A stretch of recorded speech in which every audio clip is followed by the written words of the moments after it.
certo? Ele pode também ser um trauma químico, térmico, irradiação e elétrico. Tá bom? É a causa mais comum de morte entre a idade de 1 e 44 anos. Logicamente, com o passar da idade, o envelhecimento, vem problemas cardiovasculares, outros problemas passam a ser a causa mais comum. Mas quando a gente está falando em pacientes mais novos, a causa mais comum de morte são os traumas. Tá bom? 80% das mortes em adolescentes, 60% na infância são decorrentes de trauma. Logicamente, a gente está falando de traumas de grande impacto.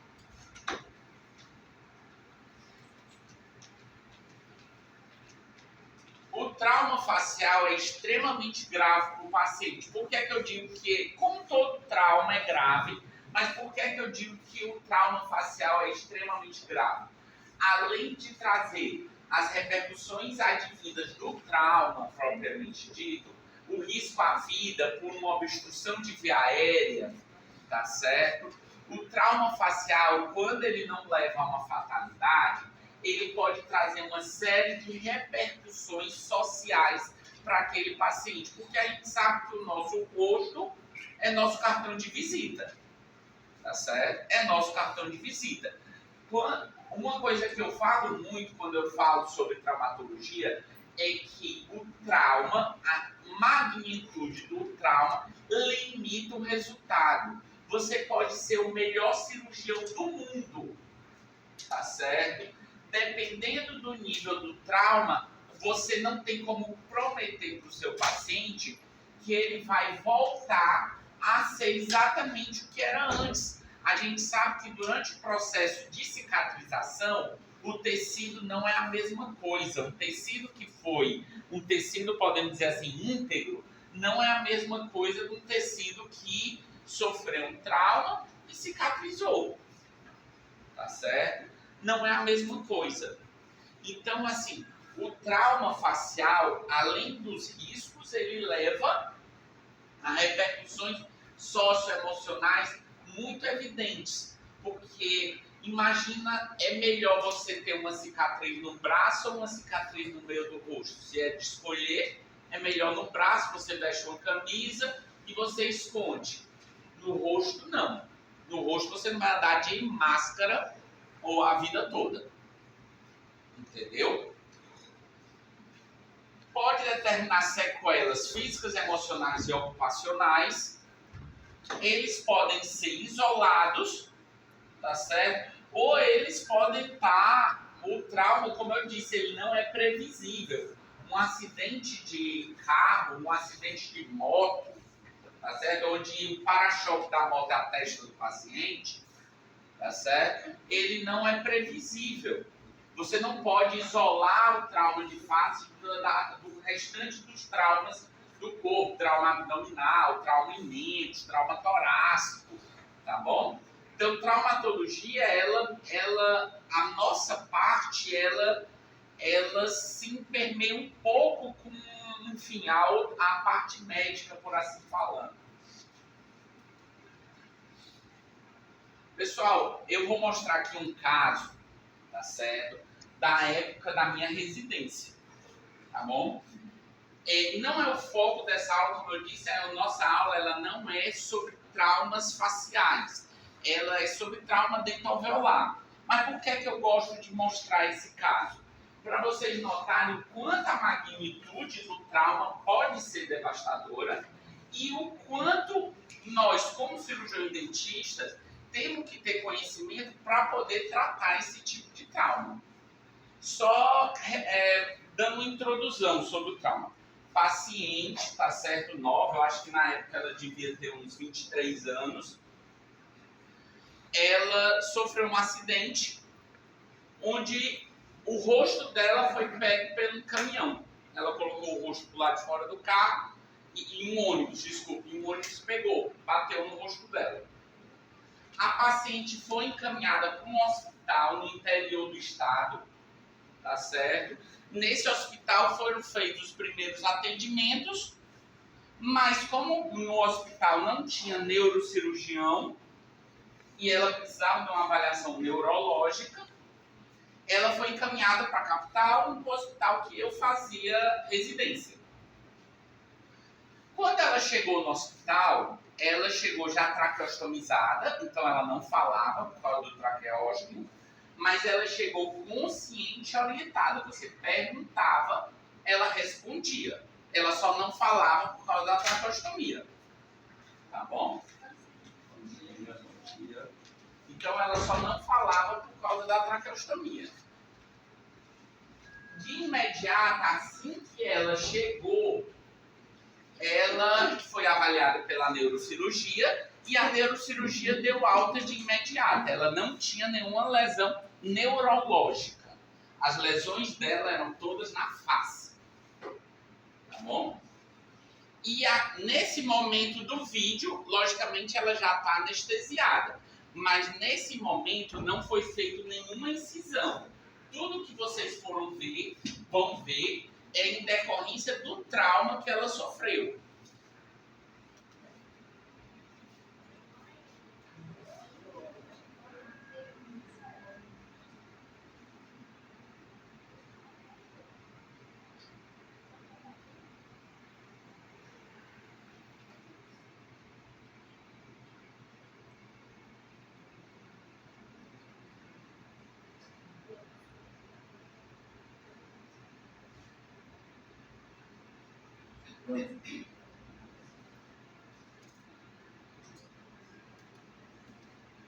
Então, pessoal, é um vídeo bem impactante, tá certo?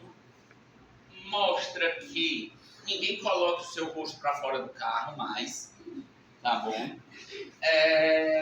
Nesse caso, como eu disse, não foi feito nenhuma incisão. Tudo isso foi devido ao trauma, tá certo? Se vocês observarem, aonde é que vem a maxila dela? Tá certo? Aqui as duas órbitas, aqui o osso zigomático, a mandíbula. Se eu posso dizer que ela teve alguma sorte, foi não ter quebrado a mandíbula, que com a mandíbula no local a gente vai quebrando a cabeça, a gente sabe que a mandíbula está no canto certo, consequentemente a gente vai montando os outros ossos a partir do que a gente sabe que está certo. Mais pra frente, no final, eu vou mostrar um pouco, para caso de curiosidade, um pouco do caso dela, do segmento do caso dela. Mas por que eu gosto de mostrar esse vídeo? Porque o trauma ele é imprevisível. Você não tem como traçar um tratamento fixo para o trauma. Você não sabe exatamente aonde o osso vai quebrar, você não sabe exatamente aonde o dente vai quebrar quando a gente estiver falando de trauma de menor intensidade, mais localizado, tá bom? Você não tem como dizer que o trauma naquele dente vai ou não precisar de canal antes de analisar para ver que nível o trauma aconteceu, tá bom? O nível de fragmentação daquele osso, por exemplo, tá bom? Então, falando um pouco sobre a epidemiologia do trauma. Faixa etária entre 18 e 30 meses de idade, coordenação motora e reflexos de proteção. Então, normalmente, quando a gente pensa em acidentes de menor intensidade, levando em consideração crianças, normalmente está relacionado ao momento que a criança aprende a andar. Que, na verdade, ela quer pular direto do engatear para correr. Ela não quer andar, ela quer correr. Então, normalmente, a gente pega no nosso consultório muita criança vítima de trauma, vítima de queda, tá certo? E outro pico epidemiológico é quando a criança está aí por volta dos 16 a 12 anos, quando começa as atividades esportivas, tá certo? Quando a criança começa a fazer mais alguns esportes, consequentemente, risco de trauma novamente. O gênero masculino, ele é muito mais acometido numa proporção de 1,6 para 1 que o feminino. Queda da própria altura e colisões são etiologias mais frequentes no trauma dentoalveolar. Normalmente ocorre em casa, na primeira infância, e fora de casa, nas demais idades.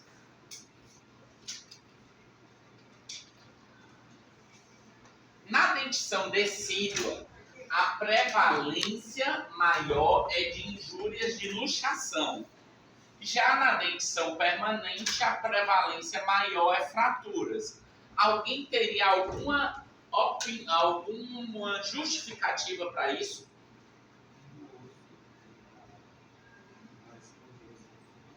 Exatamente, a diferença da resiliência óssea. Nessa idade, o osso ele é mais trabeculado. Como ele é mais trabeculado, sofre o impacto, o dente se desloca. Com o passar da idade, o osso vai ficando mais corticalizado. Quando sofre a pancada, em vez de deslocar, fratura. Mas não quer dizer que não pode fraturar na dentição decídua, como também não pode luxar na dentição permanente. Pode acontecer, é só questão de prevalência. Então, a diferença de resiliência entre a estrutura de suporte e a dentição.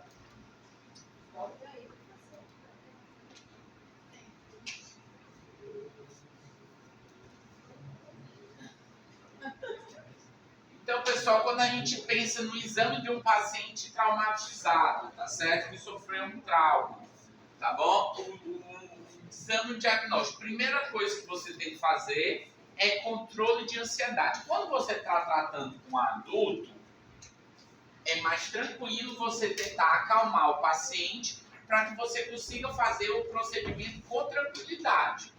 Quando você estiver atendendo uma criança vítima de trauma, vai ser mais difícil. A criança não vai entender, tá certo? Então, ela vai chorar, ela vai espernear, mas ela precisa de tratamento. Eu sei que nem todos aqui vão ter o dom da odontopediatria do sangue, porque é um dom que passa, que está presente no sangue de vocês. Vocês só não sabem ainda, mas vocês podem ser que vocês tenham esse dom. Tá certo? Pode ser que não. Mas, de todo jeito, por exemplo, lá no IJF. No IJF, nós todos que estamos lá somos bucomaxilo. Não tem nenhum odontopediatra. Mas isso não tira a necessidade da gente ter que tratar a criança. E, por sinal, é muita criança que cai. É muita criança que cai. Desde pequenos traumas, tá certo? Criança caiu, cortou o lábio, caiu, cortou a língua, tá certo? Até traumas, infelizmente a nossa sociedade tá de mal a pior. Teve um garoto de 9 anos que levou 3 tiros 2 semanas atrás. Então, todo tipo de coisa pode acontecer, tanto com adulto como com criança. Tá bom? Então, controle de ansiedade, anamnese resumida e direcionada, tá certo? A gente sabe que o ideal é fazer toda aquela anamnese, pegar toda a história médica, familiar do seu paciente, para você estar munido de informações que evitem qualquer complicação ou qualquer emergência médica. Tá bom? Mas vocês vão ver no decorrer da aula que o tempo entre o trauma e o tratamento é diretamente proporcional ao resultado do seu tratamento, ou seja, inversamente proporcional. Quanto menor o tempo, melhor o resultado. Quanto mais tempo entre o trauma e o atendimento, pior vai ser o seu resultado, ou a sua chance de sucesso. História do trauma, tá certo? Na anamnese você vai pegar uma história voltada para o trauma, saber aonde, quando, como aconteceu esse trauma. Sintomas gerais do paciente. Logicamente, a dor é um sintoma muito prevalente no trauma, mas ele pode estar sentindo outros sintomas. Dificuldade respiratória, ânsia de vômito, tudo isso são informações que você tem que colher do paciente.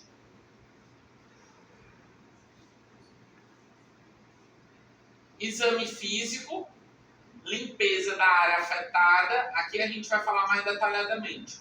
Limpeza da área afetada, exames de imagem, para depois de tudo isso aqui você fechar um diagnóstico e um plano de tratamento para o seu paciente.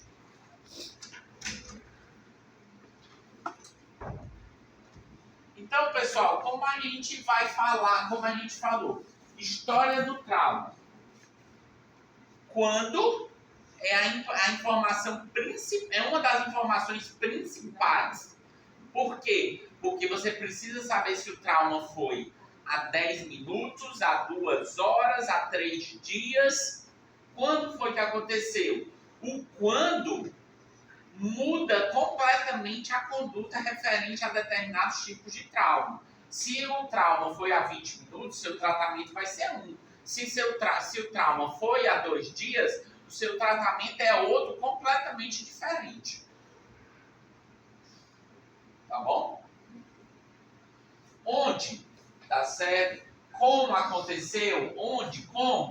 Como é que se deu? A criança caiu, bateu num chão liso desse, o dente funcionou, o dente caiu completamente, foi lá, pegou. Ou ele caiu na areia, tá certo? Ou caiu na areia e tá lá, todo sujo de areia, o dente. Areia misturada com sangue, aquela coisa linda. Tudo é informação importante. Exame clínico. Primeira coisa que você vai fazer é o exame visual e a inspeção, tá certo? Você vai observar o quê? Presença ou não de lesões cruentas, ou seja, algum ferimento, de lacerados e corpos estranhos, bem como saliência que demonstre presença de fratura óssea, hematomas e edemas, tá bom? Então, tudo isso você consegue ver. Você examina o paciente, você consegue ver. Extensão da fratura coronária, quando tem uma fratura da coroa do dente, até onde essa fratura está acontecendo, trincas e infrações de esmalte você consegue ver, se teve exposição pulpar você consegue ver, a posição do dente perante ao arco ou perante aos dentes vizinhos você consegue ver. Tudo isso é importante para você saber se é uma fratura só de coroa, se é uma fratura de coroa com exposição pulpar, se é só uma trinca. A partir do seu diagnóstico, você tem como tratar, tá certo? Se o dente está em posição ou se o dente extruiu, foi uma luxação lateral, ele foi para mesial, foi para distal, foi para vestibular, foi para palatina. Tudo isso você consegue ver. Limpeza da área agredida com água ou soro fisiológico e sabão neutro. Logicamente, após você inspecionar, você tem que limpar para você melhor ver. Até, às vezes a criança chega, ou até mesmo o adulto chega com... você não consegue enxergar o que é. É um trauma misturado com sujeira. Você tem que ter uma noção, por exemplo, o dente aqui ele está para palatina, ou ele está para vestibular. Mas você tem que, na sua anamnese, saber se ela já não tinha um apinhamento. Se aquele dente já não era vestibularizado antes. Pessoal, se eu falar alguma coisa que vocês não estejam entendendo, sintam-se à vontade para me interromper e perguntar. Então, pessoal, outra etapa do exame clínico é a palpação. Vocês viram, vocês analisaram, olharam, tá certo? Mas vocês têm que tocar. Você consegue ver a mobilidade com o dente só olhando? Você só vai ver se o dente está mole se você balançar ele. Não é isso? Então, você tem que pegar. Tá bom? Esse toque, tá certo? O ideal é que ele seja feito antes de qualquer anestesia. Porque a informação, a sensação que o paciente tem, também são informações importantes. Às vezes a gente tem aquela ânsia, como um paciente está sentindo dor, a primeira coisa que eu vou fazer é anestesiar. Depois que ele estiver anestesiado, eu consigo trabalhar com calma. Não é o ideal. Tá bom? Não é o ideal. Movimentações de estruturas ósseas no rebordo, presença de saliência ou crepitação, ou seja, você vai passando seu dedo no rebordo, você vê se tem alguma área aguda naquele rebordo, tá certo? Possíveis fraturas radiculares, lesões de membrana periodontal, fratura de rebordo alveolar ou osso maxilar. Tudo você vai pegar, você vai diagnosticar pegando, tá certo? Quando a gente fala de fratura de ossos da face, aí que a palpação ela é imprescindível. Você precisa ver se o osso está se movendo. E você só vai ver se o osso está movendo se você pegar. Percussão. O que é a percussão? É o som que é emitido após você traumatizar a região. Isso é uma percussão. Ela nos pode trazer informações importantes, tá certo? Realizado de maneira suave para testar a sensibilidade dolorosa. Percussão vertical avalia a ocorrência de lesão periapical, tanto pulpar quanto no ligamento periapical agudo. Então, quando você bate com o cabo do espelho no longo eixo do dente, tá certo? Você quer avaliar se aquele dente está com uma lesão periapical, no ápice da raiz. Já quando você bate na vestibular ou na palatina do dente, você vai avaliar só danos ocorridos no ligamento periodontal. Ok? Normalmente esse teste não é realizado em dente tecido. Por quê? Porque criança vai estar chorando do começo ao fim, você batendo, você não batendo, ela vai estar chorando, ela vai estar gritando, ela vai estar esperneando. Então você não vai conseguir uma resposta clara ao seu teste. Esse teste de percussão, eu preciso que o meu paciente esteja calmo para ele me dizer o que ele está sentindo. Aquele paciente que está muito nervoso, muito ansioso, com muito medo, ele a qualquer pequeno estímulo vai achar que é a dor do mundo todo. Tá certo? Ao pequeno estímulo ele vai achar que é a dor do mundo todo. Então você pode ter uma informação não muito confiável. Um dos sons que nos traz mais respostas é quando você sopra a percussão e escuta um som metálico, como se fosse um som de dois metais batendo, aquele som mais rouco. Significa que sinal de possibilidade de anquilose. A gente sabe que o nosso dente ele tem um sistema de amortecimento. A gente não vê, mas tem um sistema de amortecimento, que é o ligamento periodontal. A gente acha que o dente está junto ao osso, mas a gente sabe que ele não está. Existe um ligamento periodontal fazendo um sistema de amortecimento. Quando o paciente sofre um trauma e o dente entra em direção ao osso, todo esse ligamento periodontal ele é danificado e o dente passa aí sim ter contato direto com o osso. Isso pode levar ao som metálico. É nesse momento que é importante a gente saber quando aconteceu o trauma,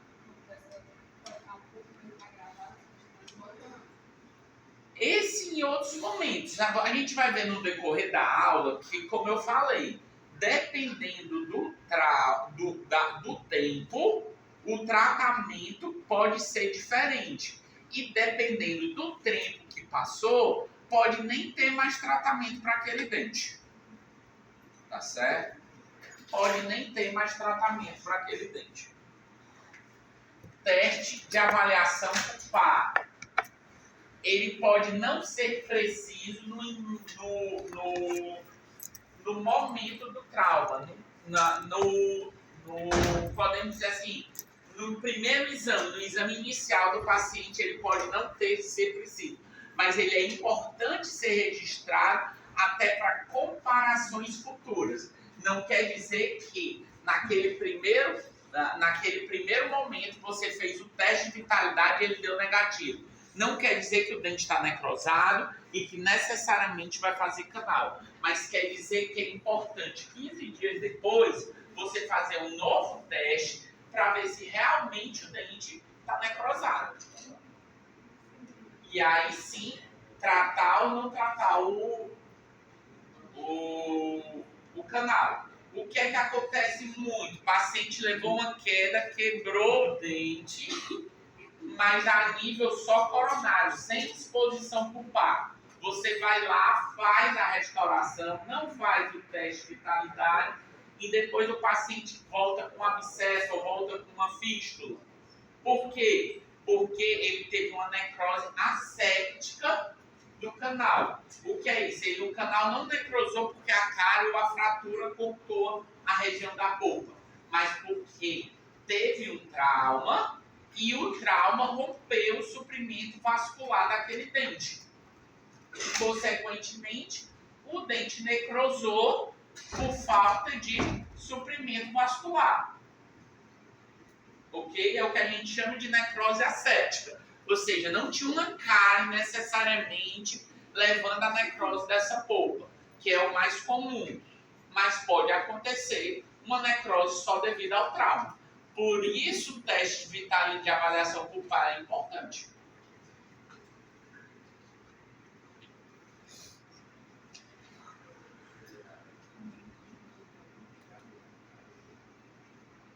Então, pessoal, no exame clínico inicial você vai realizar logo após o trauma e também tem o exame clínico de controle, realizado nas sessões de retorno do seu paciente.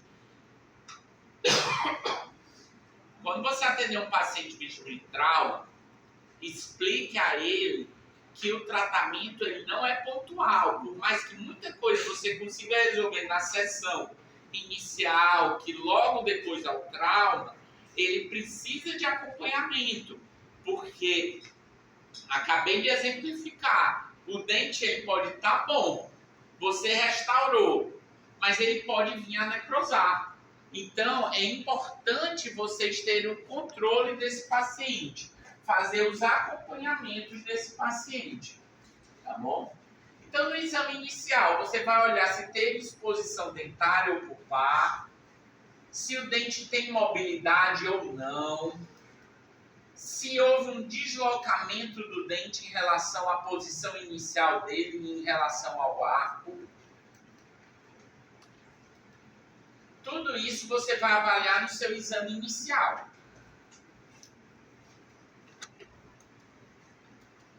Exame de imagem. Você pode lançar a mão de radiografias periapicais, que é o mais comum você ter no consultório odontológico. Agora, as radiografias extraorais e tomografias computadorizadas, por exemplo, uma radiografia panorâmica ou uma tomografia propriamente dito, ela nem sempre dá para ser solicitada. Porque, como eu falei, o tempo é primordial para o tratamento do trauma dentoalveolar. Ah, professor, mas eu fiz o atendimento inicial, fiz o tratamento no primeiro atendimento, mas eu preciso de uma tomografia para uma avaliação melhor da raiz desse dente. Ok, está certíssimo. O que você não pode fazer é deixar de tratar o paciente, porque eu só vou tratar depois que eu tiver a tomografia. Não é assim que funciona. Tá bom? Então, você faz o atendimento inicial, nem que não seja um tratamento provisório, para você pedir o exame que você precisa, uma tomografia, uma panorâmica e por aí vai. Mas, isso não pode impedir, a falta de exame não pode impedir um tratamento. Então, pessoal, tratamento imediato, realizado logo depois do trauma, consiste em orientações, reposicionamento e contenção e medicação. O imediato, realizado as sessões de retorno, variam conforme o trauma e as possíveis sequelas.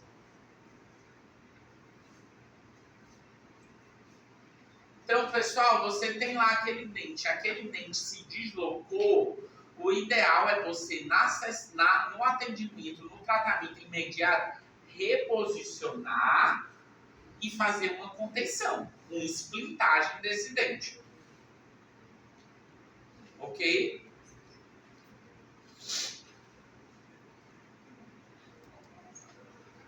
Só uma dúvida. Essa segunda imagem é do mesmo dente dessa primeira? Não.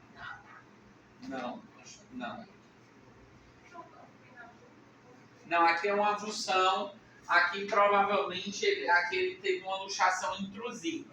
Mas aí quando a gente for falar trauma, aí eu detalho mais sobre o que foi esse tratamento que foi realizado. Mas nada mais é do que uma tração ortodôntica de um dente que intruiu. Eu estava perguntando se era o mesmo, né? Então, sequelas de tratamento. Quando você tem um trauma em dente descido, tá certo? Você pode ter danos ao próprio dente descido. É muito comum a gente ver crianças com um dentezinho mais escurecido, tá certo? Normalmente isso é devido a um trauma, tá certo? Mudança na coloração, necrose pulpar, obliteração de canal pulpar, retração gengival, deslocamento desse dente, reabsorção patológica da raiz, alterações fisiológicas do rebordo, da reabsorção da raiz e perda prematura da unidade dental. Tudo isso, pessoal, pode acontecer quando você tem um trauma no dente de leite e ter repercussões nesse próprio dente de leite.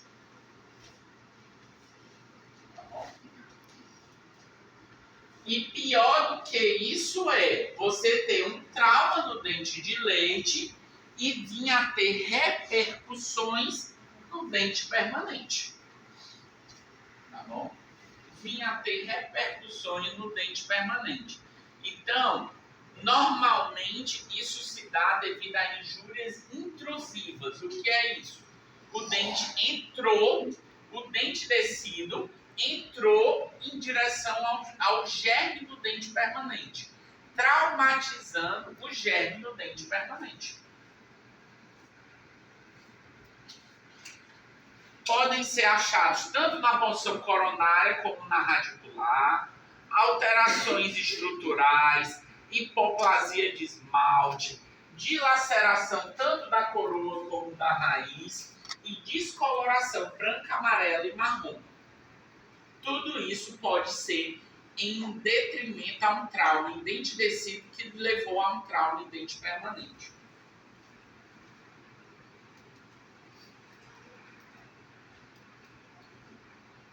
Então, alguns tipos de sequela, por exemplo, pacientes que têm muito manchas brancas ou têm uma mancha branca muito distinta em determinado dente, diferente daquela mancha por um excesso de flúor, tá certo? Normalmente, o paciente que tem mancha branca por excesso de flúor, ela é mais generalizada, tá certo? Ela não está só em unidade num dente, ela está na boca toda. Já aquele paciente que tem manchas brancas localizadas podem ter vindo de um trauma na dentição decídua. Alterações, lembra que eu falei que o trauma na dentição decídua, ele leva a um trauma no germe do permanente, ou seja, naquele dente que ainda está em formação. Não é um dente que está completamente formado. Podem ter alterações de hipoplasia da coroa do dente. Tá bom? Pode ter, dilaceração radicular. A coroa, ela está literalmente com a incisal virada para a vestibular. Esse dente não erupciona. Provavelmente vai ser exodontia. Tá certo? Aqui também a gente consegue ver um dente que ocorreu uma dilaceração e o dente, mudou de posição. Então, quando vai chegando determinada idade, a gente tem que analisar os dentes, tá bom? Para ver se tem algum... já vai chegando determinada idade, os dentes descidos não vão trocando troca alguns dentes e algum dente que já era para ter sido trocado não se troca, consequentemente é bom você analisar para ver se tem alguma alteração que justifique isso.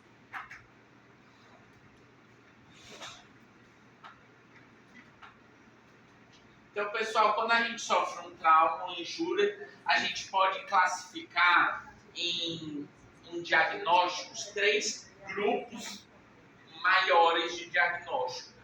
As luxações, a avulsão e as fraturas. Tá certo? Luxação. Nós temos a concussão e a subluxação. Deslocamento lateral. Nesse deslocamento lateral entra tanto o deslocamento para mesial, como para distal, como para vestibular, como para lingual ou palatina. Tudo é deslocamento lateral. Nós temos a extrusão. A extrusão, o dente sai na direção axial, ele sai para fora do alvéolo, mas ele não sai completamente. Ele está lá, só que ele extruiu. E temos a intrusão, é quando ele entra. Tá bom? A avulsão aí já diferencia da extrusão, porque na avulsão o dente saiu completamente. Normalmente o paciente vem com o dente na mão. E nós temos a fratura. A fratura ela pode ser só fratura de esmalte, ela pode ser fratura de esmalte com dentina, ela pode ser fratura com ou sem exposição pulpar, ela pode ser fratura só na coroa, ela pode ser uma fratura só na raiz e ela pode ser uma fratura corono-radicular. Ou seja, você está notando, você pode ter uma fratura só de dentina, tá certo? Radicular, pode. Só tirou literalmente a lasca, pegando uma parte do cimento. Você pode ter com exposição pulpar, você pode ter só coronária com exposição pulpar, você pode ter corona radicular com exposição pulpar, ou seja, existem várias mesclas de possíveis. Vocês estão fazendo umas caras assim. Então, pessoal, a gente ainda vai falar de todos esses tipos de luxação e fraturas. Boa sorte para vocês. E aí, pessoal, por isso que eu digo que é difícil a gente treinar vocês para estar apto a fazer esse tipo de atendimento.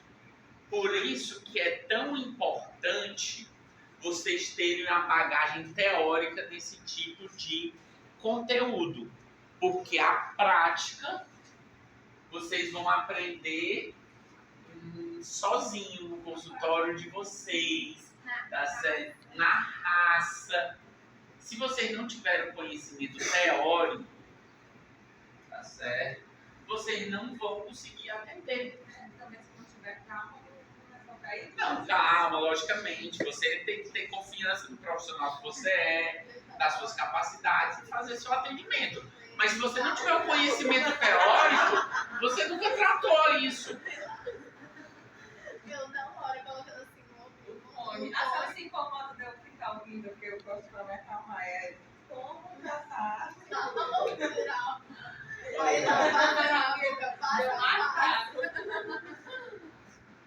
Vamos lá. Então, pessoal, primeiro tipo de trauma. Concussão ou subluxação. Então, pessoal, ocorreu um trauma, mas o dente ele continua no canto dele. O dente ele não saiu do alvéolo. Tá bom? Nesses casos, tá certo? Normalmente advém um impacto frontal. Na concussão não há rompimento da fibra periodontal, não há mobilidade, não há repercussão. Normalmente não é tratável, não tem nada que você precisa fazer. Ah, professora, enfim, quando isso acontece? Quando você está atendendo, você é um odontopediatra e tem aquela mãe podemos dizer assim, um pouco mais nervosa, que a criança cai, a primeira coisa que ela chega no consultório. Meu filho caiu, aconteceu alguma coisa. Muitas vezes pode ser que nada aconteceu, porque criança cai. Tá certo? Então, não sangrou, só bateu a boquinha, tá lá, tudo ok, é uma concussão. Tá bom? Já na subluxação, podemos dizer, é uma evolução da concussão. Tá certo? É um impacto um pouco mais forte, ocorre rompimento das fibras periodontais, consequentemente ocorre sangramento do corpo gengival. Ou seja, você vê lá no sulco, na região, lá na gengiva, aquele filetinho de sangramento. Tá certo? Tipo assim, ó. É o mais comum. Aqui já é caso. Aqui está mais relacionado. Esse nível de sangramento está mais relacionado com a gengivite que o paciente tem do que propriamente com o sangramento que advém do trauma. Tá certo? Ele já tem uma gengiva avermelhada, uma gengiva sangrante.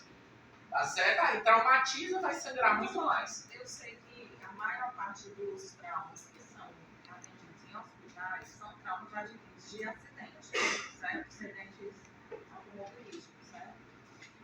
Mas no dia a dia clínico, é mais criança. Criança, quando eu falo criança bebê, pequenininho, como foi o caso que você falou, tá aprendendo a andar, e tal, e crianças de 6 até 12 anos, ou não? Na verdade, eu vou falar um pouco da minha experiência. Na minha experiência, por volta ali dos 4 aos 6, 8 anos, é o que mais acontece. É as crianças que mais caem a nível de precisar de atendimento. A nível de precisar de atendimento. Quando ele é muito pequeno, é muito difícil ter um trauma que necessite de atendimento. Tá certo? Agora, quando já vai ficando um pouco maiorzinho, tá certo? A gente já vai recebendo com mais frequência no hospital. Tá certo? Então, assim, normalmente a maioria dos traumas, elas realmente são traumas em tecido mole. Corte, cortou a bochecha, cortou a língua, cortou o lábio, cortou a testa, supercílio, queixo. Queixo nem se fala, tá certo? Acontece muito. Mas às vezes acontece trauma também levando em dente. Tá certo? Em dente.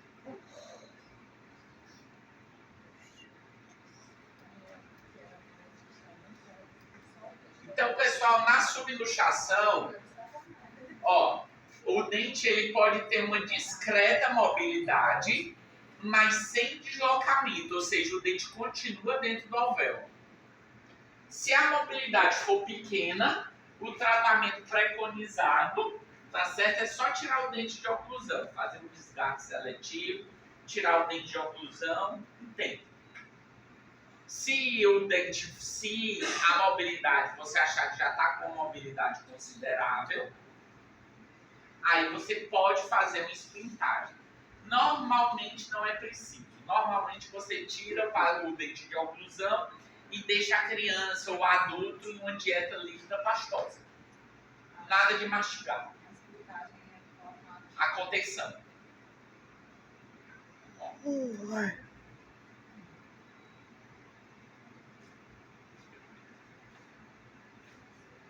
Então, orientações: dieta líquida pastosa, higiene, o paciente tem que higienizar. Muitas vezes o paciente acha que porque está ferido é melhor não mexer. Então, se você não falar, você escuta todo tipo de loucura no mundo. Que, eu não mexi porque eu não escovei os dentes porque não queria mexer. Então, orientem que precisa fazer a higiene, oriente que tem que ficar numa dieta líquida pastosa, tá certo? Sequelas e retornos, tá certo? É importante você acompanhar todo paciente vítima de trauma. Por quê? Porque pode ter uma repercussão mais à frente. Pode ter uma repercussão mais à frente. Reposicionamento não se aplica, tá bom? Porque o dente não se desloca, então não precisa reposicionar. Quando precisa, contenção semirrígida por 15 dias. Medicação: analgésico para controle da dor, clorexidina para auxiliar na higiene, tá certo? Bochecho de clorexidina para auxiliar na higiene. Lembrando que o bochecho ele não substitui a escovação. Tem que escovar, tá bom? Tem que escovar. Vacina antitetânica. Pessoal, todo paciente que sofre trauma, o ideal é você perguntar sobre o esquema de vacina para tétano. Às vezes, assim, legalmente falando, o pessoal acha que só tem que se preocupar com tétano se ferir com ferro enferrujado, um prego enferrujado. Não, qualquer trauma pode levar ao risco do paciente ter tétano, tá certo? Então tem que ser perguntado se o paciente está com esquema de tétano em dia, tá certo? Se ele não tiver feito o reforço do tétano nos últimos 10 anos, esse reforço tem que ser realizado, tá bom? Então veio o trauma e o dente deslocou. O dente foi e deslocou. Também advém normalmente de forças horizontais, o deslocamento palatino da coroa e vestibular do ápice radicular, tá certo, pessoal? O paciente bateu, a vestibular entrou, consequentemente a raiz, a coroa foi para a palatina, consequentemente a raiz tem que ir para a vestibular, não é isso? Ok, né? E é o mais comum, é muito difícil o paciente cair de boca aberta para a coroa ir para a vestibular. Tá certo? O mais comum é a coroa ir para a palatina.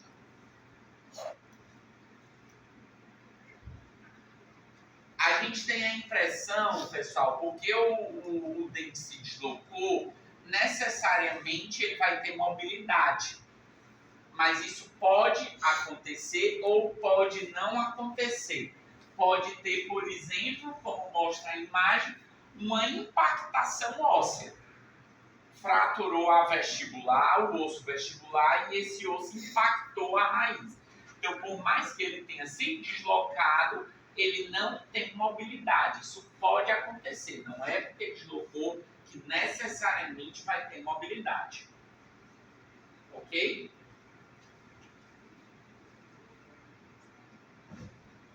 Ocorre comprometimento do ligamento periodontal e do suprimento neurovascular. Contusão ou fratura alveolar, ou seja, o osso pode realmente ter fraturado. Nesses casos que o osso fratura, quando você faz a percussão, você sente aquele som metálico alto. Ou seja, a raiz está em íntima relação com o osso.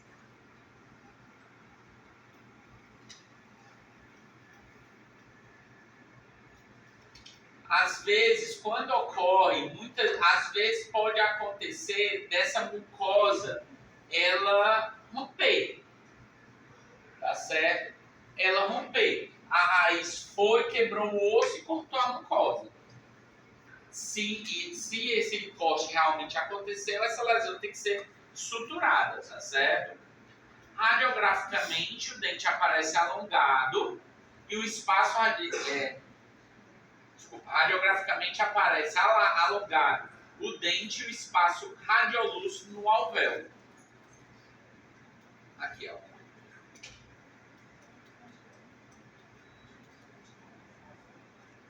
No deslocamento lateral, você também tem que dar orientações de higiene, dieta, sequelas e a possibilidade, necessidade de retornos, tá certo? Reposicionamento, verificar o tempo entre a ocorrência do trauma e procura do tratamento. Viram aí, pessoal, o que eu falei? Por que isso, professor? Porque se o atendimento foi realizado logo após o trauma, você vai anestesiar, você vai reposicionar com os dedos mesmo e vai colocar a contenção. É o mais comum. Mas se o paciente procurou atendimento no dia seguinte, aí nesse caso você não irá mais fazer isso. Você irá pedir para o paciente procurar um ortodontista, ou se você for ortodontista, você vai colar um aparelho ortodôntico que vai tracionar esse dente de volta ao local dele. Ok? Só um minuto, eu já lhe respondo. Quando ocorre o trauma, tá vendo que esse espaço aqui fica oco? O que é que vai acontecer com esse espaço?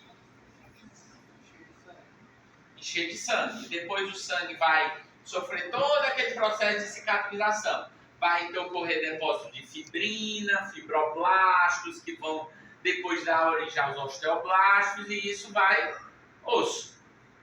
Logicamente, para o piso virar osso, demanda tempo. Mas só em ter formado uma rede de fibrina já dificulta o reposicionamento. Então, se aconteceu um trauma há mais de 24 horas, vocês deem preferência por reposicionar ortodonticamente. Não o quê? Rompe. Rompe sim. Comprometimento do ligamento periodontal e suprimento neurovascular. Por isso que nas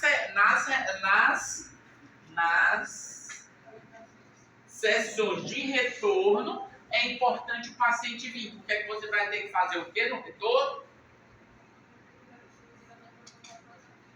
Você vai ter que fazer o teste de vitalidade para saber se aquele dente necrosou ou revascularizou.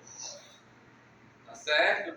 Se o teste sofreu um trauma e o teste deu negativo depois de 15 dias, provavelmente esse dente vai precisar ser tratado endodonticamente. Ok? Tá vendo que é um mundo de informações?